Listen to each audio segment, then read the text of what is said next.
สบายดีพี่น้องสบายดีวัสดุทุกคนเนาะพอกันอยู่งานบุญพี่น้องเลยมาเบิ่งหมอลำเรื่องมินิ หมอลำเรื่องมินิพี่น้องมินิอะไรละ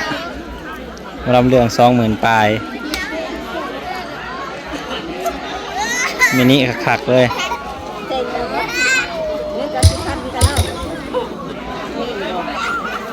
หมอลำเรื่องตั้งใหม่เนาะถ้านอนหน่อยก็มาได้มั้ยถ้านอนก็มาได้ไปที่นอนมานอนเอาทำเอาขึ้นเวทีผู้เด้อไปเลยเอาขึ้นมาหมอลำเอากระดี่เติร์นเนาะจะได้ห้องหมอลำขึ้นเวทีเวลาโทษนะมีหมอลำตั้งอะไรพี่น้องหมอลำ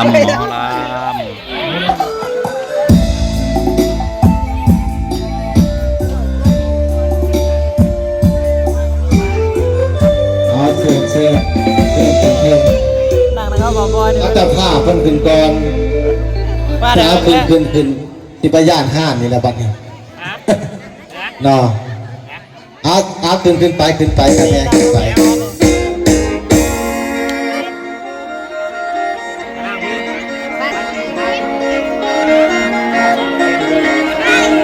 เบิ่งบอมลำเลยนะ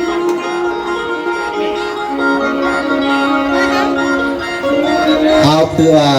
นั่งบอลำงานคนแจกเขาไปน้องเลยแล้วเรื่องมินิแล้วเรื่องมินิที่ว่าเป็นแต่ล่าโลกนี่ไปกำลังจะเอิ้นดวงวิญญาณเอาเชิญขึ้นไปให้ขึ้นไปหลายไปเด้อจะได้ตำหนิกับพ่อ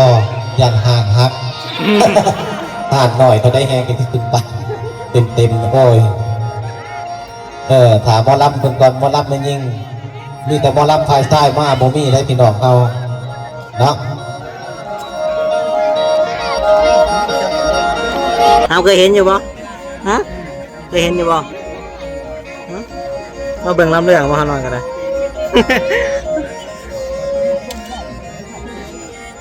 หน่อยมาเบิ่งแต่ก่อนฝ่ายยิ่งบุทันขึ้นมาฝ่ายใต้ขึ้นมาก่อนโอ้ยน่าดีใจดีเด้พี่น้องเขาเห็นพ่อแม่พี่น้องกองฝ่ายชาวบ้านหน้าบอบัดนี้ยับกลับมาตะกี้ได้เลยถ้าตูถูกเยี่ยมตะวันตัวเด้อแม่ยังเด้อ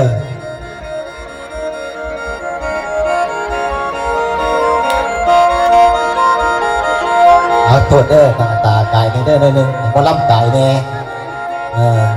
จะแย่หุบผีหมอลำได้เว้ยบ่ได้เด้หมอลำบ่เอาเสื้อหมอลำไทยยิ่งมาทุกคน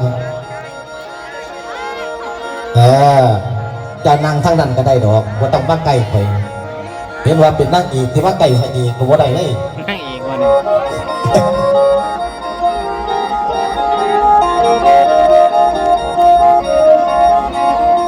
จูตุนถูกลงไปเทียบที่ไกลบ่ได้ดอกเพิ่นนี่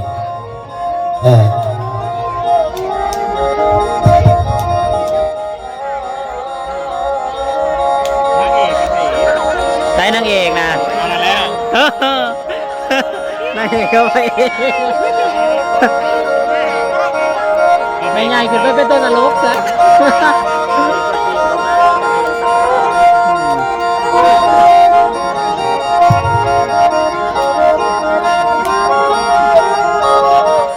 พาเจ้าแม่มาเบิ่งลำเรื่อง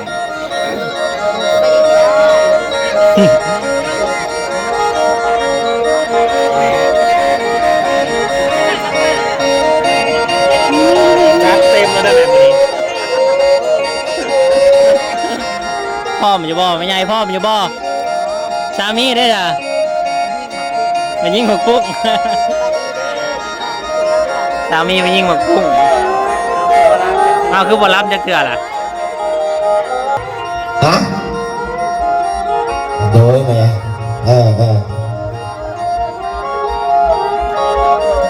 สาธุเด้อเทพบุตรเทวดาที่อยู่สันฟ้าของดวงวิญญาณแม่เปิล ที่ลมหายตายเกิดจากไป ลูกทุกคนแก่ญาติพี่น้องที่ได้มาทำบุญให้ก็ขอให้แม่เปิ้นจงมารับเอาเสด็จแม่เอ๋ย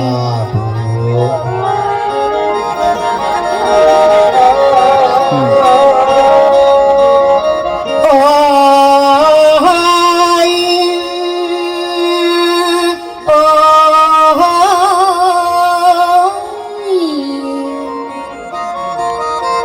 ลาเพิ่นว่า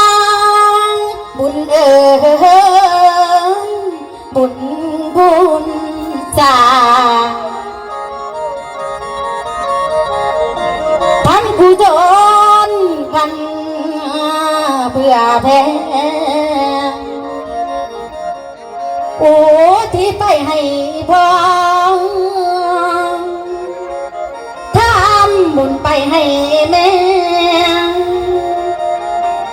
ละทั่วสิตายนักจากแล้ววิญญาณแก้ว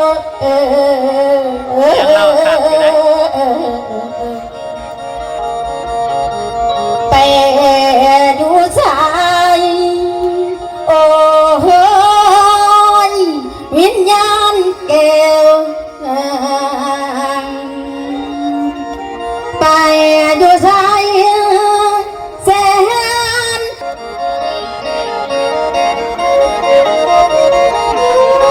ละ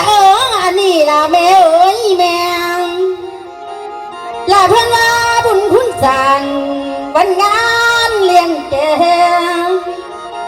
คนแจกข้าวแจกน้ำไปให้แม่ผู้ตายละคนทั้งหลายแบบกลุ่มจุ่มแซวอยู่บ่อห่างน้อแม่หนูโอ้ยอยู่ต่างเมืองต่างบ้านละโลดพึ่นกะมาละโมทนาน้ำเจ้าพร้อมตบแต่งแปลงสภาพน้อแม่หนูบริการก็มีพอ เนาะ บรรยากาศ หรือว่าได้ ลำเรื่องมินิ ทำบุญเนาะหรือว่าแจกเข้าวถึงดวงวิญญาณของอดาแม่เปิ้ลเนาะแต่ทุกวันนี้ก็เพิ่นได้นำเอาหน่วยนครลำเนาะมานำเอาความบุญความตื่นมาให้พ่อแม่พี่น้องของพวกเราเนาะเบิ่งแล้วก็มาส้มนะพี่น้องเนาะและช่วยให้ได้อพี่น้องเด้อจะช่วยให้นี่ได้เนาะถ้าพุทธาได้พังนี่ว่าที่ให้ผู้เล่นหลายนะพี่น้องเนาะ เอาได้ๆเนาะได้ๆกระจายเนาะพี่น้องเนาะจากสัจจุบันมื้อนี้ก็ถือว่าพวกข้าได้กับอายุนี้ไม่แห้งเลยนะแต่สาวเด็กขึ้นไม่เคยเห็นอยู่อยู่บ้านไหนเนาะบ้านลงดีวะโอ้ยเงี้ยโอ้ยอยู่ดีแห้งเลยจ้าไปเที่ยวบ้านลงดีอะไรตาตาใจได้กินตาตาใจได้กินจากเป็นเชื้อละพินละโบบาดละมาตาตัวไม่ตาละมาตาตัวไม่ตาพอรู้แม่ตาขอให้เสียร้านแต่แม่มามาอย่าเฉยว่าหัวงานแบบนี้ว่าหัวกันใจเข้าถึงเต้นอย่างบ้าเติมจากบ้าให้ร้อนไปร้อนอย่าอ่อนจากก็หัวใจน่าเศร้าคิดอ่านมาด้านกันไปที่นอสิมาส่งสบายใจก่อนตัวมากันจากตะกูต้นใจเป็นน้อยเด็กสาวเด็กสาวไปให้ตรงทางก็ว้าวอ่างใจอ่างทุกจริงก็การได้ขอแต่หัวพอใจเองให้ซอยช่วยคุณก่อนด้วย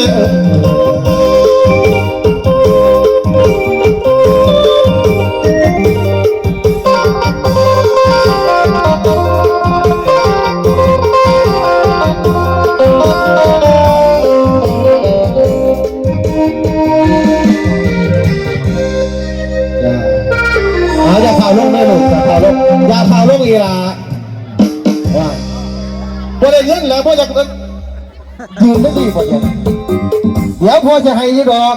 ลงไปซะก่อน ยับมาตะทีอีกร้อยพี่ลูกปล่อยกันช้อนว่าเป็นกล้วยเขาไทยไม่ได้พี่น้องเอาไหนๆกับพี่ผ่าปัจจัยติดขออภัยนำเด้อพี่น้องเด้อแล้วจะขอเอาใจเด้อทราบวันหน้าน้องถือเฮามาหลายคนอยู่บอกว่าใจใดจำบุญก่อนได้ยังบ่เนาะเมื่อกี้เนี่ยทั้งเจ๋เพิ่นทุกน้อยหนึ่งพี่น้องเฮาเนาะมาดิพี่น้องเฮาเนาะว่าหลายใหญ่ห่างพี่น้องเฮาเนาะตายพ่อแม่พี่น้องทางเพลงกันติดต่อสาวแหล่วันหน้าบอกว่าเอาไปโดนเป็นยันอะไรนี่แม่นี่เอาล่ำสิ่งนี่ไงเนาะเบอร์ทั้งช่องยูทูบก็ได้พี่น้องเด้อเบอร์ก่อนวันแพงเฮ้ยสาวแหล่พี่น้องสาวแหล่รู้ใจเฮ้ย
เกียดีละ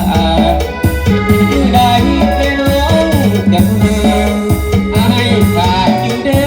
อคนดีเจ้าไปอยู่ใส่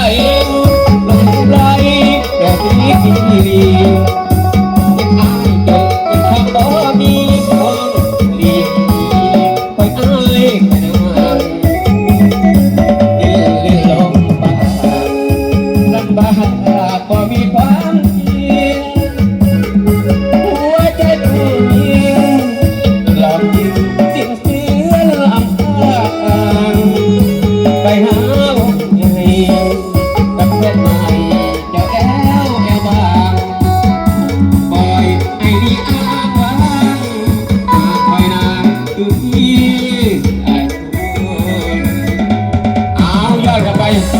สาวหางเพียงเดี๋ยวทางงานนี่